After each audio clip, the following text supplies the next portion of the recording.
प्रिय मित्रों, एक बहुत ही महत्वपूर्ण विषय पर मुझे आज आपसे बात करनी है। और ये एक वैसा विषय है जो बहुत सालों से सुनाई दे रहा है। जब मैं बहुत छोटा हुआ करता था तब ये कभी मुद्दा उठा था, और वह मुद्दा है राम जन्मभूमि का, जहां पर अब राम का मंदिर बन रहा है, श्री राम का मंदिर। तो मैं एक बड़ा अजीब सा प्रश्न उठाना चाहता हूं। आपको लगेगा ये बड़ा वियर्ड क्वेश्चन का क्या महत्व है। क्या रावण एक खराब आदमी था? क्या रावण एक अच्छा व्यक्ति नहीं था, एक नैतिक इंसान नहीं था? तो कहानी ये कहती है कि रावण जो है वो शिव के भक्त थे। रावण शिव के भक्त थे और लंका के राजा थे, और कहते हैं कि लंका सोने की हुआ करती थी।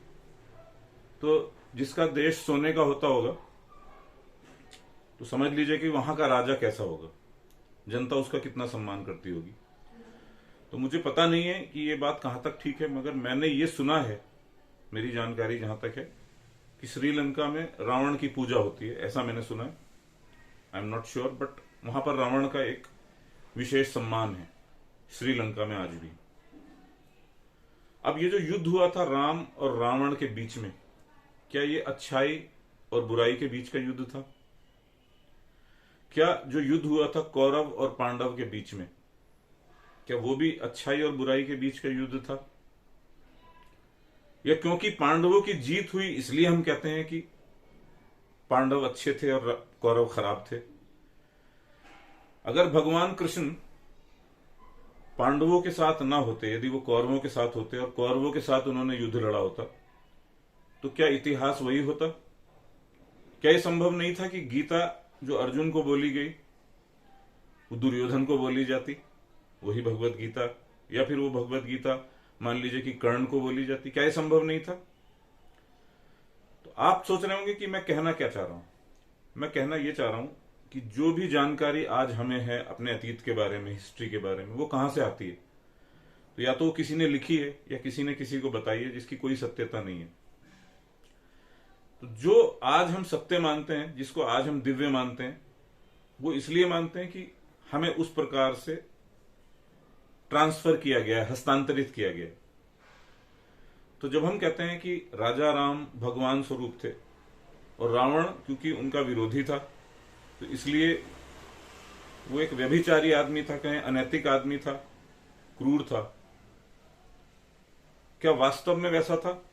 देखिए, कुछ कुछ प्रमाण तो आज भी मिलते हैं। तो हम कहते हैं कि रावण शिव का भक्त था, जैसे मैंने कहा है, और सोने की लंका थी। ये भी बात मैं आपसे कह चुका हूं। दूसरा, जब रावण का वध किया राम ने, तो उन्होंने लक्ष्मण को कहा था कि जाओ रावण से कुछ सीख के आओ, उसके चरणों में बैठ के। तो राम ने उसका एक विशेष सम्मान किया था। जिस भी चीज को आज हम कहते हैं कि वो श्रेष्ठ है, जैसे भगवान को, हम राम को भगवान बोलते हैं, या अगर आप हिंदू धर्म छोड़ दें तो हम मोहम्मद को पैगंबर मानते हैं। तो वो क्या इसीलिए मानते हैं क्योंकि हमारा वैसा ज्ञान है? किंतु ज्ञान आता कहां से? ज्ञान निश्चित रूप से हमको हस्तांतरित किया जाता है अपने अतीत से, और उस अतीत को हम स्वर्णिम मानते हैं, उस अतीत को हम पूर्णतः सत्य मानते हैं। तो हम मानते हैं कि भाई क्योंकि आज हम राम की पूजा करते हैं तो इसलिए वो श्रेष्ठ थे। क्या सत्य यह है कि राम श्रेष्ठ थे या हम उनकी आज पूजा करते हैं? इन दोनों बातों को आपको बहुत ध्यान से सोचना होगा। अब मैं इसका संदर्भ लाता हूं इस राम मंदिर के संबंध में। तो क्योंकि हम राम को श्रेष्ठ मानते हैं, क्योंकि यहां पे राम की पूजा होती है, तो आज ये जो जब मंदिर के कपाट खुलेंगे तो उसको एक बहुत विशाल दिन के तरीके से मनाया जाएगा। और उसमें मैं ये नहीं मानता कि कोई बहुत आध्यात्मिक कार्य है या इससे जीवन लोगों का रूपांतरित हो जाएगा उस राम मंदिर बनने से, क्योंकि हजारों महत्वपूर्ण मंदिर हैं हमारे देश में, 1000 दरगाहें हैं, ध्यान के केंद्र हैं, बहुत से ऐसे स्थान हैं जो बड़े दिव्य हैं भारत में, पहले से ही संतों के स्थान। उससे कोई जीवन में बहुत कुछ परिवर्तन नहीं आ रहा है, तो उस राम मंदिर से क्या होगा? किंतु अब इन चीजों का जितना आध्यात्मिक मूल्य नहीं है, उतना प्रचार का मूल्य है। अगर आज रावण की पूजा होती संजोग वशात मान लीजिए, तो राम का मंदिर नहीं होता, तब रावण का मंदिर बनता और हम उसकी पूजा करते। तो जिस चीज की भी हम पूजा करते हैं तो हमारे मन में बहुत गहरी बिठाई जाती है कि वो बहुत बड़ी चीज है, कि हमारा पास बड़ा ग्लोरियस था, कि हमारी जो हेरिटेज है भारत की, वो बहुत महान है। तो हम फिर ग्रीस की हेरिटेज की बात नहीं करते यहाँ पे। जो ग्रीक में सुकरात की, सोक्रेटिस की हेरिटेज है, वो थोड़े से कुछ फिलॉसफी को जानने वाले लोग करते होंगे, मगर हम बात नहीं करते उसकी। ये जो सूफी परंपरा है उसकी हम बात नहीं करते। जापान में जो जैन परंपरा चल रही है बड़ी ग्लोरियस मेरे हिसाब से हो सकती है, मगर हम उसकी बात नहीं करते। हम यहाँ पे किसकी बात करेंगे कि ये जो राम मंदिर बन रहा है, तो उस दिन को एक बड़े विराट दिन के तरीके से मनाया जाएगा, लोगों की भावनाएं जागृत होंगी, और जो लोग वहां पे जाएंगे वो समझेंगे कि बस आज हमारा कायाकल्प होने वाला है। इसीलिए मैंने शुरू में प्रश्न उठाया था, क्या रावण एक खराब आदमी था, या फिर जिसको हम श्रेष्ठ मानते हैं उसकी हम पूजा करते हैं? क्योंकि हमको तो पता नहीं कि राम कौन थे, रावण कौन थे। ये सब कहिए इतिहास से आया है, या भारत के शब्दों में कहेंगे तो पुराण से आया। तो हम तो नहीं जानते कि क्या सच था क्या गलत था। जैसी कहानी लिखी गई है उस कहानी के अनुरूप ही हम चीजों को मानते हैं, और उसी के हिसाब से हम उसको श्रेष्ठ सिद्ध करते हैं। तो इस पर थोड़ा सा मैं चाहता हूं आज हम सभी अपने में अवलोकन करें कि जिन चीजों की भी हम पूजा कर रहे हैं या जिनको हम दिव्य मान रहे हैं, क्या वो वास्तव में उतनी श्रेष्ठ हैं, या उनको हमने उतना श्रेष्ठ बना लिया है। अभी एक दूसरा छोटा सा और मुद्दा कह देता हूं संक्षिप्त में। एक तर्क चल रहा था कि दक्षिण भारत श्रेष्ठ है कि उत्तर भारत। तो देखिए, हम सदा विभाजन करके देख सकते हैं। अब जहां तक मंदिरों की बात है, मेरा ख्याल ये आया, तो मंदिर तो दक्षिण में भी बहुत सुंदर सुंदर है। रामेश्वरम मंदिर है, और पुराने मंदिर हैं, और नए मंदिर भी हैं।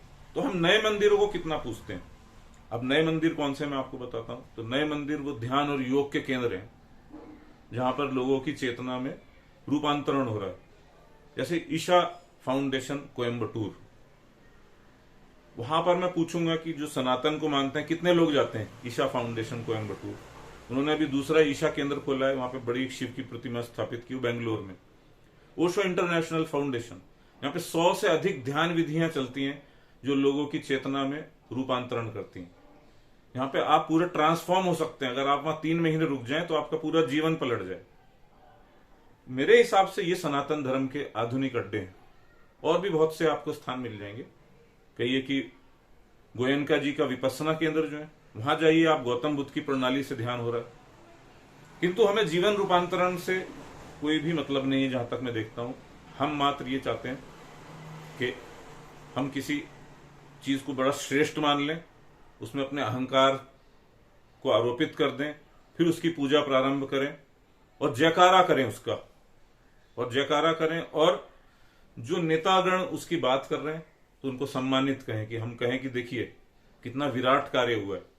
हमारी सरकार ने इतना विराट कार्य किया है कि जो हमारा अतीत था, जो प्रकट नहीं हो पा रहा था, जो बुझा हुआ था, तो देखिए हमारी सरकार ने उस हमारे एक सोए हुए स्वप्न को साकार कर दिया। मतलब जो स्वप्न सो गया था, जो नहीं दिख रहा था कि प्रकट होगा, तो आज राम मंदिर बन गया। तो ऐसे मुद्दे लाए जाते रहेंगे, और जब तक हम एक मतांधता में जिएंगे, एक सम्मोहन में जिएंगे, तो आने वाले समय में भी नेता इस प्रकार की चीजें लाते रहेंगे। तो हमको जो चीजें सम्मोहित करती हैं, जो हमें अच्छी लगती हैं, वो हमसे कही जाती रहेंगी, और हम उनको सलाम करते रहेंगे, और इस व्यवस्था को गति देते रहेंगे। मगर बहुत थोड़े से लोग हैं जो इन बातों को समझेंगे कि वास्तव में जीवंत केंद्र क्या होते हैं, ध्यान का क्या अर्थ है, योग का क्या अर्थ है, जीवन के रूपांतरण का क्या महत्व है।